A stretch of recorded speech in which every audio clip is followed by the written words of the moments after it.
Start it again.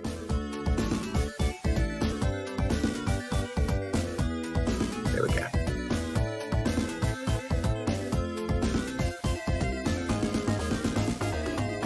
Hey! There we go. Hi everyone, my name is AmberCyprian, and I'm joined by my wonderful, lovely commentator, Sega Junkie.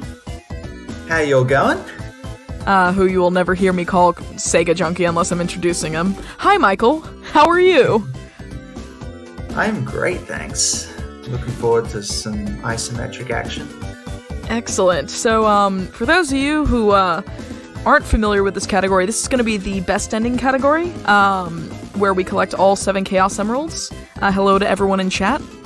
And, yeah, for the most part, Michael's going to be, doing commentary for things that I can't talk during. Hopefully we'll be able to get this going, better than we expected. Let me make sure my controls are alright. Okay, cool. And just so you all know, I'm playing the Genesis version, through the Mega Collection GameCube disc on my GameCube. So I'll just go ahead and get that question answered right away. Anyways, without any further ado, I should be good to go. Are you ready, Michael? I'm ready. Alright. Counting down 3, 2, 1, let's go. Alright, so this is Sonic 3D Blast. Generally speaking, the way that levels in this game will go is each level is divided into either 2 or 3 sectors, and each of those sectors have 5 enemies in them. You have to kill all the enemies, collect the flicky that they drop, and then take them all to this giant ring at the end of each sector, and then that lets you progress on to the next one. Depending on the color of the flickies, they all have different kind of properties. So in this stage, you get the kind ones, the blue and the purples. The blues follow Sonic really accurately. The purples try to, but they use a different algorithm that isn't quite as accurate. In Green Grove 2, you'll start seeing red ones. Red flickies bounce around roughly in the area where they got hit. And green ones, which you start seeing in Rusty Ruin, are much more erratic than all the others. This also introduces some of the item boxes that you'll see. As I go into Green Grove Shield. 2. Yeah, the gold shield which came up. We'll talk about that a bit later when it comes back up. Okay, so that's the basic game. Now, the best ending part. So the objective of this category is to collect 7 Chaos Emeralds and beat the extra boss fight at the end. To We all get know the the Chaos cough Emeralds, drops. you have to collect and hold 50 rings and then take them to Tails or Knuckles. And Tails and Knuckles make an appearance in the first 10 non-boss acts of the game. Overall, you have 20 chances, therefore, to get an emerald, but a lot of them are very slow. There's about 11 that we consider viable for a speedrun. It's about 11 or 12 now with the discovery, something we'll talk about a little bit later. Yeah. And so Amber's got a path of 7 that she prefers, but if she makes a mistake anywhere, takes a hit and loses her rings, it's quicker to go to a backup emerald than to try and save the one that she's on. In most cases, Anyway. that is absolutely correct. So let's talk a little bit about special stages now that I'm in one. As I go for 169 rings because I'm a giant child and Michael asked me to do it. Getting you jerks in before I even have the chance. Oh yeah. But yeah, so these are special stages. They're not very entertaining. The Saturn version has what I consider to be the most interesting special stages, but your goal for every one of the 7 is to get 150 rings, 50, 100, and then 150 per sector. And the reason why we usually go for as close to 150 as we can. I'm getting 169 because memes are fun, but there's a reason why we do that, and that's the results screen tally does a bonus for your rings that you collect, and you start to lose frames at around 200 or so rings. But if we stay in like the sub 180 range, we're usually fine and lose nothing. But oh god, okay. Okay, so there's a couple of different kind of damage you can take. So if Sonic directly gets hit, he'll lose all his rings and lose all the flickies attached to him. but if anything actually hits the chain of flickies behind you, it'll knock the flicky that it hit and anyone behind it off the chain.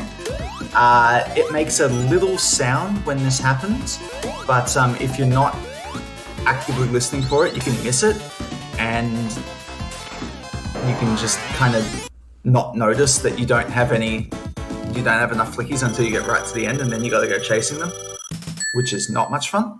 Yeah, now we're entering our first boss of the game. If you want to talk about how bosses in general work, that'd be fantastic. So this boss in particular is fairly simple, but pretty difficult to optimize. So Robotnik moves into Sonic's position laterally and then drops the ball here. And then what you're trying to do with Sonic on the ground is kind of lead the ball in a diamond back around to where he started, so he doesn't have to move around to go and pick it up. You can get 2 hits every time he drops, so minimum of 3 cycles, which is what you saw there. So now we're actually in Rusty Ruin 1, which introduces some special floor tiles and a really awful mechanic that I'm glad only exists in this stage. If you want to talk about spinning, that would be fantastic as well. Okay, I hate it. Yeah, so Sonic has to be in that spinning state to break these pillars you can see that block the path. Unfortunately, the spinning state is really hard to control. We talk about this game kind of being on ice physics as it is, and then it's even worse in the spinning state. It's even more difficult to change direction. So yeah, and Sonic's made of rubber. Yeah. When Exhibit A! Bounces very heavily off walls. So there's this long... Whoa! I just saw that. Yeah, there's a long spinning section that's probably just gone through now. Yep. And... yeah. Anytime you hit a wall that you're not expecting to hit, you get rebounded off at lightning speed. There we go.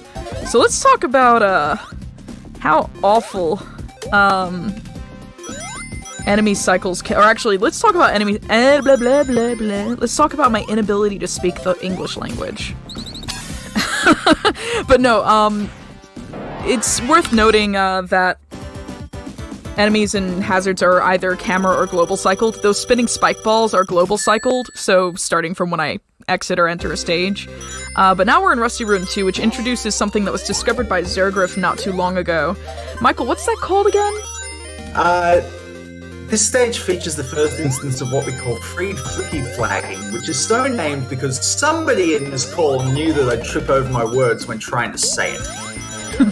So basically the way it works is that flickies have 3 potential states in this game. So if the enemy is still holding it, it's trapped.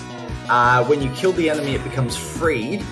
And then when you collect it and it gets added to the chain, it becomes following. As you can see, Amber's going into the special stage and she's freed all of the flickies. None of them were following her. Oh, one of them was, but it's a jerk. Yeah. You'll see what happens when she comes back out. Okay, we're in special stage 2. Depending on whether you give your rings to Tails or Knuckles in any given stage, there's actually 14 different special stage layouts. There's 1 to 7 for Tails and 1 to 7 for Knuckles. For the most part, they're all roughly the same length, but you'll see there's a couple of jumps where Amber actually has to run up against the wall, and that actually slows you down a little bit, because other than that, this is complete auto-scroller. Or, unless you also hit a bomb, because that knocks you back a little bit. Yeah, for time purposes, generally speaking, they're all within about half a second of each other, aside from that one, which is a little bit slower because of those jumps that you can't make clean.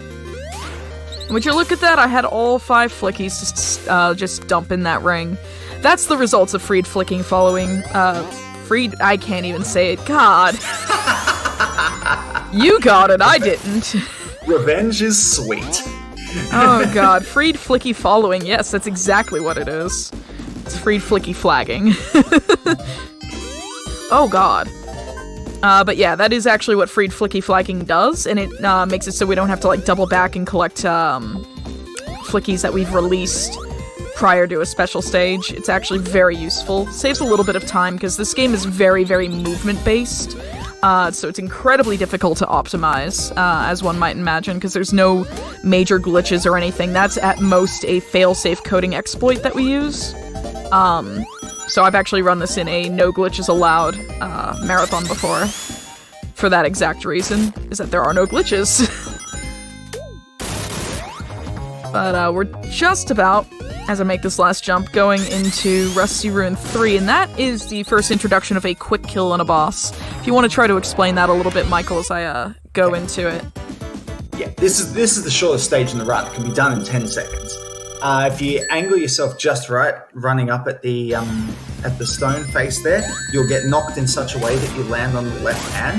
And from there, you can just hold right, time jumps, and you can get all hits before the hand even moves. Yeah, except I may have misjudged how far I was going to get rebounded, but I'm fine. A 13 is very defensible. Your usual time is 11. IL world record, which I share with a bunch of other people, is 10. I actually got a 10 in practice, too. Okay, Spring Stadium 1 introduces another different type of terrain, spike tiles. Anytime you stand on a spike tile, the spikes pop out of the ground, and they, after like a third of a second, they start doing damage. I don't know exactly how long it is. The other type of tile that it introduces is the spring tiles, which typically appear in groups of 4, and generally only one of them is actually a spring, the others are fakes. Yeah, as you'll see demonstrated throughout this entire zone, which, by the way, is the textbook example of just because you can use every crayon in the box doesn't mean that you should. So apologies for whose eyes are melting from this color scheme. We also got another decent look at the gold shield there, and the gold shield is effectively the forerunner to Sonic Adventure-style homing attacks. So anytime you jump with the gold shield on, you can do a homing attack if there's an enemy in the vicinity, or in this stage, a balloon. Yes! It homes in on balloons for some reason. Which, sometimes it's just like, surprise, I heard you wanted to, like, home in on a balloon. No, I did not. And if there's nothing in range, you will go straight back down to the ground, which is also useful in certain instances. I think Amber actually used it to get a 10-ring box cleanly there. Yes. Just before the special stage. So, one important thing to note about special stages is that they rob you of your shield. They take your rings, obviously, because you have to pay them to Tails or Knuckles, but I don't have a gold shield for the remainder of the stage, which is different from the any % route, actually, or the beat the game route, where we keep the gold shield, hopefully, throughout the entire level. Which means I get to freely use the mechanic I know and love, and Michael never knew existed for a while, jump storage. What's jump storage, Michael? Okay, when you don't have the gold shield, anytime that you're in the air, you can hold the jump button as you're descending, and it will immediately let out another jump as you land on the ground, which is very convenient, because you spend a lot of time killing enemies in this run, obviously. So you want to make sure that as you approach them, you're able to kill them, because there's a lot of different enemy types in this game that move around quite erratically. Like, think the bees in Rusty Ruin, and there's a similar one in Volcano Valley as well. Like the Hornets or something, whatever they are. Yeah, that's the one. Okay, my commentary notes for this stage just say bumpers are really awful. Which is correct. And they are. But in all seriousness, we actually... there's been several reroutes to the Emerald route since I came back to running this game in October. I've run this game for going on 6 years now. And I came back with this as my main game in October 2018, and we've rerouted this category in particular. I hate Spring Stadium 2 so much that I took it out of the Emerald route. And we added that gold shield, because Dagrin actually, who's another runner of this game, shoutouts to him, he holds the world record for Beat the Game currently. He actually implemented the gold shield into his route for the IL and took IL world record, and since then we've implemented it where we don't pick up the emerald and relegated it to just be a backup emerald. And the fact that I still have my gold shield while talking is fantastic, by the way. I usually would have lost it because I can't really talk and play at the same time very well. But, so you could see that the shield itself was probably a second or so out of the way down the ramp and then another second back up it. So it probably costs 2 or 3 seconds to get it. But the fact that you can just basically run straight into any enemy and cleanly kill them and bounce straight up off it too, so you grab the flicky easily as well, saves more than that over the course of the stage. Mm-hmm. Because when you get it, you still have 10 enemies to kill. Oh. And we're entering Spring Stadium 3, so I'm going to be very quiet. Michael's going to explain how awful this boss is. Okay, yeah, this boss sucks. It switches between high and low cycles when you get a hit, or if you take too long between hits after a few seconds. So it's actually possible to get all 8 hits from the ground if you're quick enough between these low and these high hits. Which I was quick enough, but I missed my jump on the 4th hit. Yeah, once that kind of pattern that she's aiming for to get all 8 is broken, then you just start going back up to the top platforms here. The top platforms are covered in spikes, so while you're waiting for Robotnik to move to them, you have to constantly be jumping to make sure that you don't get hit by the spikes. Other than that, though... welcome to Diamond Dust! That was actually a very, very good fight for a marathon run. Any deathless SS3 is respectable in a marathon run, honestly. I didn't see the time, but I'm guessing it was about 25. Something like that. I didn't see it either, if I'm being perfectly honest. Because I rather forget that boss exists. But, yeah, welcome to Diamond Dust Ice Physics, which, thankfully only exist on these, like, frosted tiles here. But, also welcome to Auto-Scroller. Let me see if I remember the sequence. Hey, we heard you like ice physics, so we put ice physics in your ice physics so we can slip while you slide. Correct. Shoutouts to the only kid who tasked this category, and it was recently released about a month or 2 ago. Go check that out if you haven't. He's one of the moderators for this game as well, along with myself and Michael. And I have yet to miss a 169 count on a special stage. This might be the first one.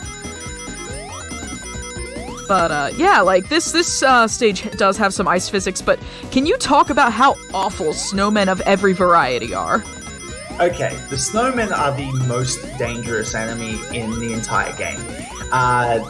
For one, you actually have to land on them twice in order to collect the flicky, because it's the only enemy type in the entire game that drops it into a box, rather than being able to freely collect it afterwards. But the second thing that happens is if you roll at it just as it's shooting, it's actually possible that you get hit twice in very quick succession, similar to like Sonic 1, the spike glitch. Mm-hmm. You take 2 hits, one right after the other, and you just die. And there's nothing you can do about it. Yeah, like, there's just absolutely nothing. Like, it's just an instant death, and it's honestly incredibly aggravating when it does happen. I thankfully haven't had it happen in a marathon run, but I have had it happen a few times recently, which is still pretty uncommon. Where you're gonna see me try to beat one of these snowmen actually here out to their cycle. So, like, while they're moving, they're harmless. When they're firing is when I really would rather not roll into them. But if you can beat their cycle before they start firing, you're usually okay, and you can roll into them safely. Yeah, rolling is ideal if you can get away with it, because you could see with those 2 there that she actually broke the box with the roll as well. Mm-hmm. That's the main reason we want to roll into snowmen specifically. But now we're in Diamond Dust 2, and Diamond Dust 2, as I fail to grab that green flicky, is a very special stage for this particular version of the game. So if you don't mind explaining that while I not lose my rings. Yeah, Diamond Dust 2 has a strategy unique to the Genesis version. So like I mentioned earlier, you can give your rings to either Tails or Knuckles. We're not doing it, though. Oh, that's a pity. Yeah, so you can give your rings to either Tails or Knuckles to go to a special stage. In this version of the game only, you can actually get them both in the same stage. In the other versions, the Saturn and the PC version, it doesn't let you do it, and I'm not entirely sure why, but it just doesn't. If you give 50 more rings to the second character in the other versions, I think you just play the same stage again and you get a life at the end. Correct. Is that right? That is correct. But I completely botched the ring route by getting a hit on the 4th Flicky in Sector 1 because snowmen are terrible. So we're just gonna get Knuckles. We're actually gonna be following the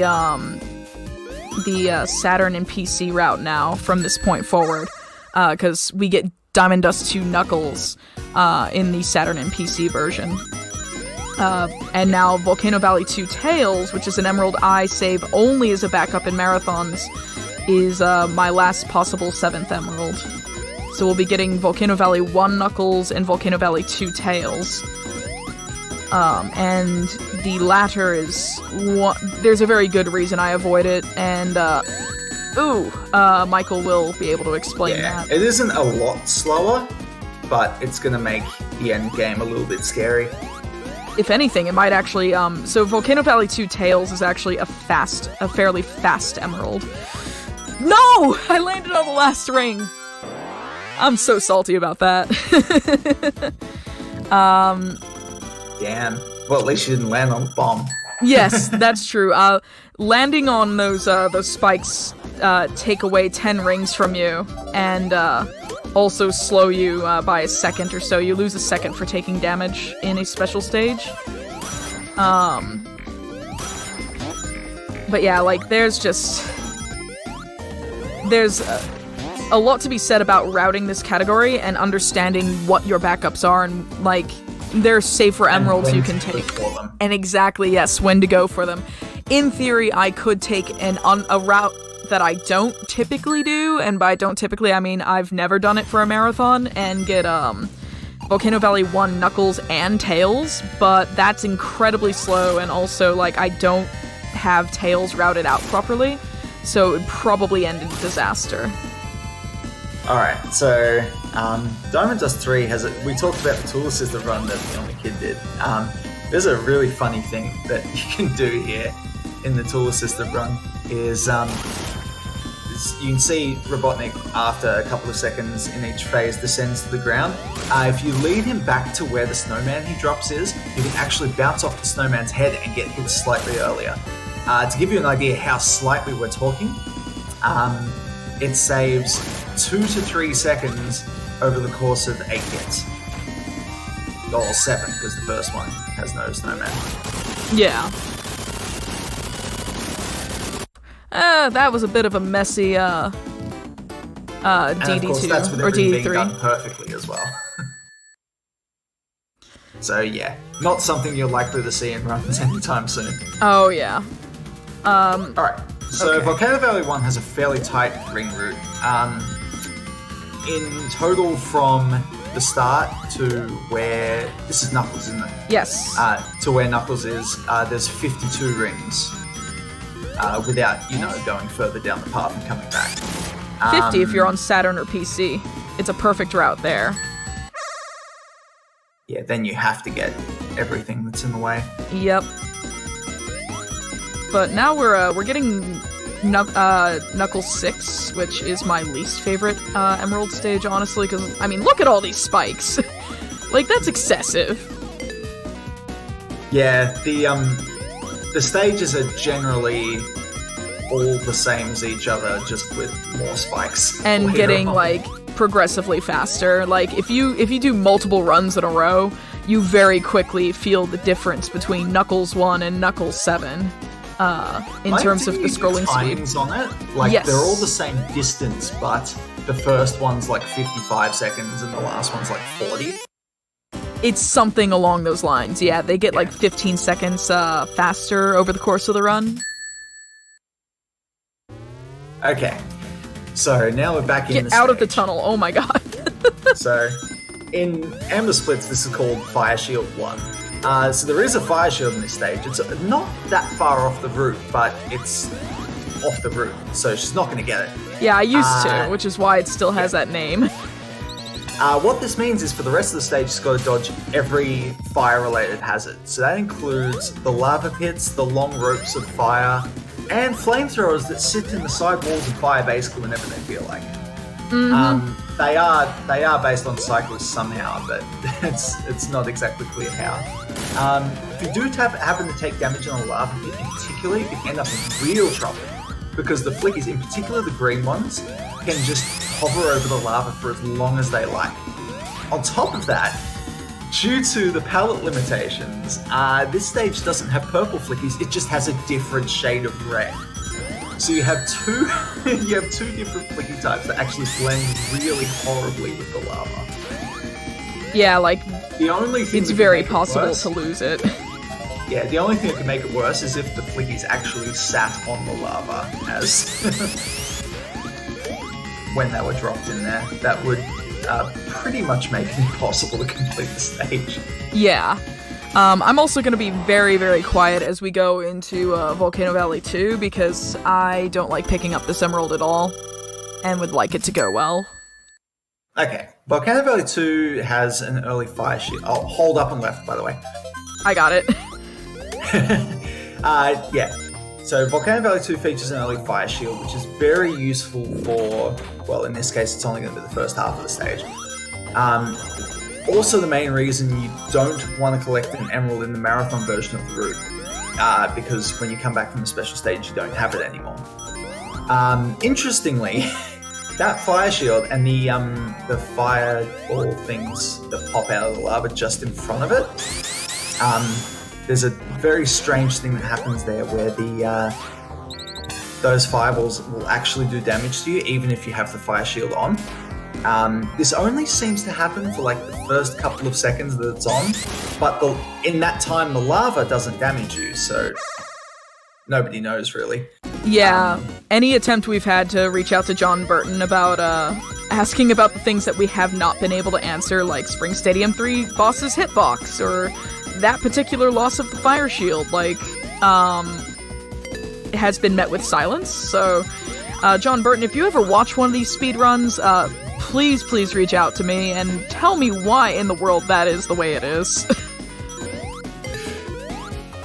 Okay, so because she's had to take the emerald here, she'll come back out without the shield. This means that the second half of the stage is actually really frightening. There's a particular jump right at the end of this second sector. You have to clear a massive lava pit, then land and immediately jump over a couple of flamethrowers. And if they're firing, then you pretty much get hit regardless. And then you have all of the flickies get knocked back into the pit. And it's a bad time. Thankfully, TGH and I have been working out setups for shieldless VB2, because he recently took the world record, and when I told him that, because I taught him how to run the game, he was asking me about the emerald route, and I was like, VV2 is a faster emerald than a couple of different emeralds that he was already taking, and he got so sick of trying to work out shieldless that he sat down, he and I both sat down and tried to work it out. So thankfully that went really well. This boss I might die on, so I'm actually gonna go grab this ring, because I would really rather not die. It's kind of embarrassing when you do die on it, and what? I'm not sure what hit me there. I don't know if it was the boss or if it was the fire. It was the snake. It was the fire? Okay. Yeah. So this is an embarrassing boss to die on, because it is, honestly, look at it! Like, this is what it looks like done right. Also, Sonic can not die or take damage after the boss is dead. But yeah, that was a very, very embarrassing death there. Yeah, something that boss also makes very plain is that when you hit a boss, you get bounced back proportional to the speed you actually hit it with. So if you're standing right next to it, you jump into it, you don't get knocked back at all. And if you take a nice long run up, then you get knocked way back. Also, this is I just had a This is tussle Team with Gadget a. 1. I just had a tussle with a turret, and I was very scared that what happens to Dagrin and I was about to happen again, where we've had Flicky straight up despawn in this stage. I think you said that happens if you collect it and get hit on the same frame. Correct. That is what happened to both of us, and we've both lost runs to it. It's very rare that it happens, but if you take a hit from that turret and collect a Flicky on the same frame, that Flicky just does not exist anymore, and I don't know why. Oh yeah, turrets, by the way. Turrets are awful. Yes. Can we just, like, emphasize how awful they are? Like, seriously. Yeah, they That can't be paired killed with when these you get close fans? enough to them. They fire around the screen really rapidly. Thankfully, they're fairly predictable. They rotate anti-clockwise at a fixed rate, so if you're kind of moving around their area anti-clockwise, you won't get hit by them. However, they can obviously snipe flickies off the end of the chain, so you got to be pretty wary of that. There's a couple of blue shields in this stage, and they're actually really handy. This stage also introduces electric tiles, which are similar to the spike tiles in Spring Stadium, but they sprout electricity instead. If you have a blue shield and you're standing on that, you don't take damage, which is really nice. The other different type of tile here is the fan tile. Which boy. Just sends Sonic into a floating state, which is not great because you typically have enemies sat above these tiles. Yeah, they're, if you like falling in a helpless, fashion, then these are the tiles for you, but you shouldn't like that at all. Now we're approaching the slope of rage, I have to calmly remind myself. Yeah, so, runners all have setups for this now, so it's not too bad, but you have to work your way from the right-hand side back to the left and back to the right. You have to do it on a slope that is so steep that you can't actually work up your way it, back yeah. up it. Unless you want to last- try to platform, but you might as well just not. Yeah, that last flicky as well.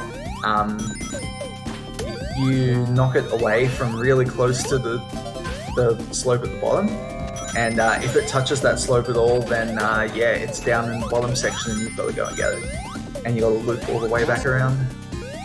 Yeah, it's this stage is.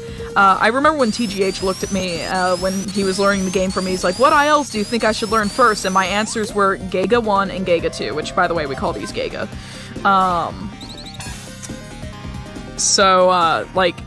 I was like, they're the hardest stages in the run. Especially for new runners. And I was like, I highly recommend you just let me teach you those first and get the hardest things out of the way. The rest of the game is just learning optimization, learning pathing, and there's a lot of resources to do that. As we go into this auto-scroller, I'll talk a little bit about that. What do you mean it's a boss fight? It's definitely an auto-scroller, look at it. Anyways, the community is actually very, very welcoming. I would know I am an active part of it, but, honestly, I've taught this game to a number of people, including the world record holder now, TGH, and just... I've written a beginner's guide, I've written FAQs, Zergrif and I have drawn up best ending route maps, that are available for download on SRC. Claris, who has also expressed interest in running this game, she did her first run today, I'm proud of her. She made special stage maps for the PC version, because those special stages are atrocious, and I'm currently doing research into the Saturn version as well, because I just fixed my Sega Saturn, to try to understand it a little bit better. You bought the Sega Saturn to play that version of this game? Yes, I specifically bought a Saturn to play 3D Blast. I'm not even kidding. I bought it back in February.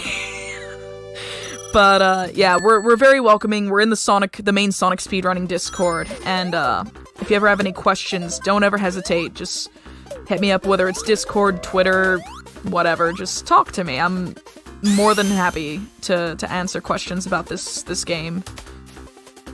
Right, Hang Puppet 1's only got the one sector. and the flickies all appear in these tubes rather than in the enemies themselves. So naturally what this means is, oh hey, guess what? We've got free reign to put as many enemies in the stage as we like. What are we going to do?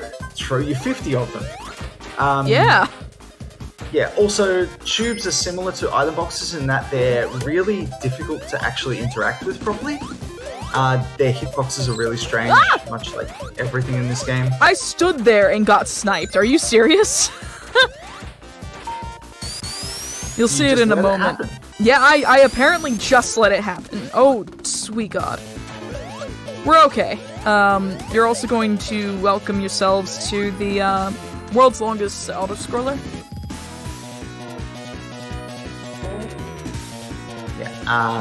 The spider enemies are particularly awful because they can shoot in any of 4 directions, and they tend to snipe a flicky off the chain just as you're going into that teleporter, which is great because it means you've got to go all the way back through the teleporter just to find that flicky's run off somewhere and you don't know where.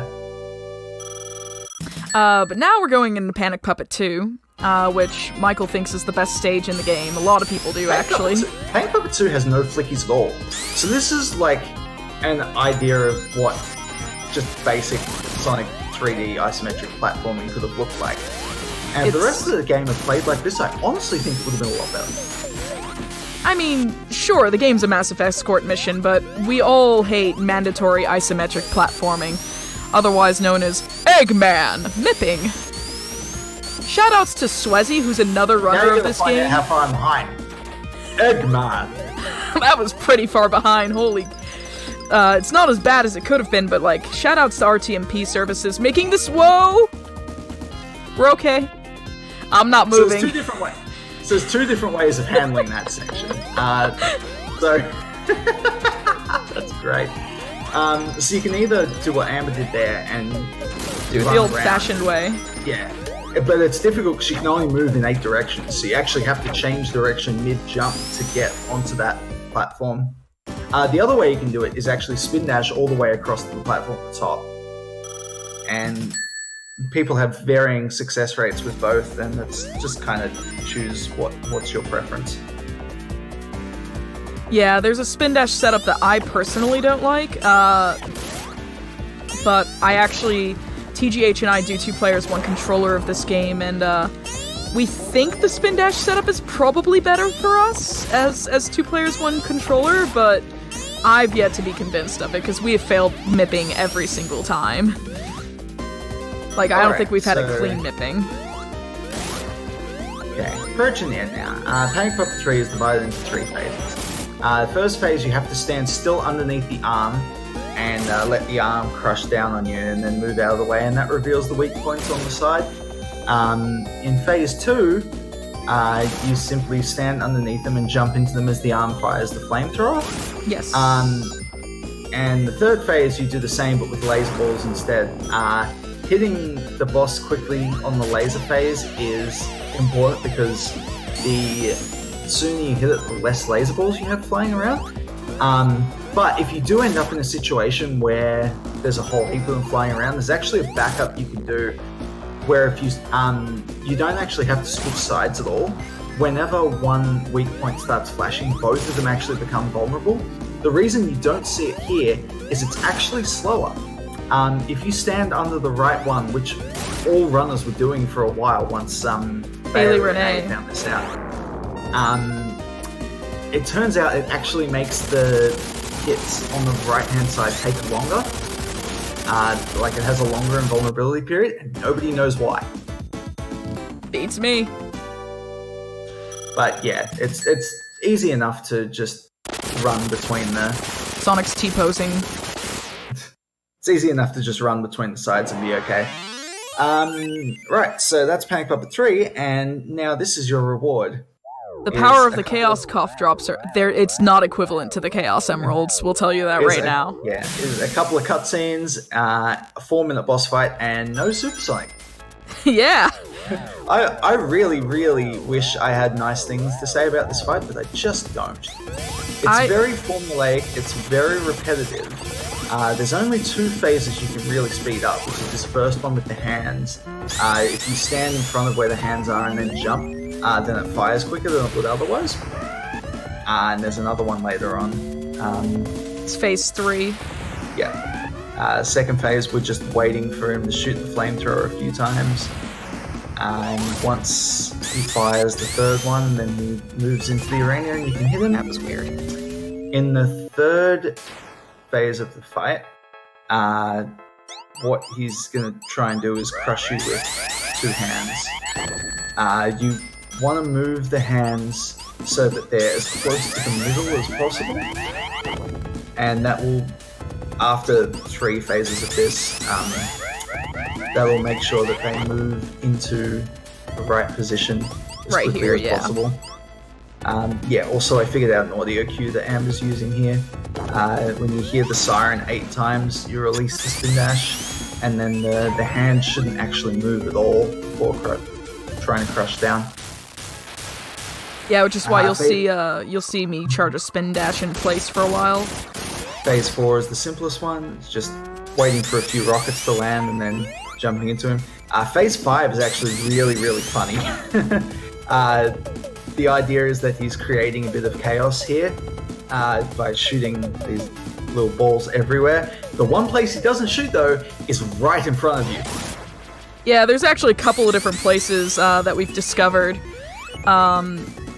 So that arena is in the shape of a horseshoe, and the top right corner of each of the tops of the horseshoe are safe, as are directly in front of him, which is absolutely hilarious. TGH discovered the directly in front of you spot, and I devised that spin dash strat that you saw to just leap into him as soon as he's vulnerable. So if you thought that was the peak of, entertaining gameplay, and all you want is to just, do it again immediately after, guess what? This is the game for you, because you get to do all 5 phases again. Oh yeah, just 10 hits, all the same thing.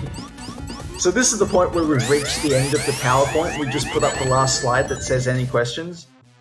Yeah, any questions? I mean that entirely. If you want to ask some questions of us in the last couple of minutes here, absolutely go for it. Also, I would like to take a couple moments to shout out a few different names of runners and members of the community that are fantastic. I want to shout out, of course, TGH, who I've referenced a number of times. Shout outs to you, Michael, for doing commentary and supporting me playing this game. Co-Empathy, Kurayami, who held the world record for about as long as I've been running this category until TGH took it about 2 weeks ago? A week or 2 ago or something? She also held the world record for any percent was going back and forth with Dagran for quite a while. And still is, she's just in the middle of IRL stuff, but she plans on trying to take the world records back. Argic, Big John, time is going to be on Fade Out here. And time. 41:26 is very respectable. Very nice. But yeah, anyways, there's a bunch of differences between the Saturn and PC versions versus the Genesis that we didn't really get into, aside from the fact that you can't get more than 1 Chaos Emerald per act. Graphics and soundtrack are very, very different as well. The special stages are different across all 3 platforms, which is why I run all 3 platforms. I actually have the world record for the PC version, best ending. Zergrif has the world record for Saturn, and TGH has the Genesis world record. But yeah, I have a general FAQ in my own channel, and all sorts of things. I'll be running this tomorrow morning, or tomorrow afternoon almost, on Stryzer's channel for Game Over Cancer, and you see me all over the place, but I want to thank Retrothon for accepting this run 3 months ago, when I still had a 50-minute estimate.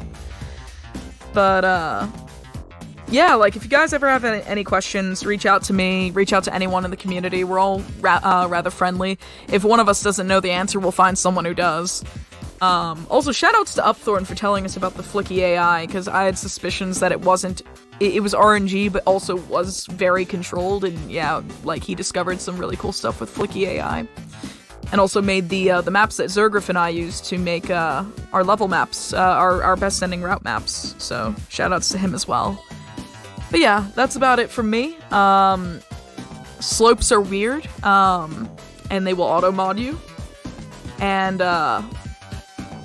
yeah, that's about it. Thanks for the chat for having me and all that good stuff, so take it easy.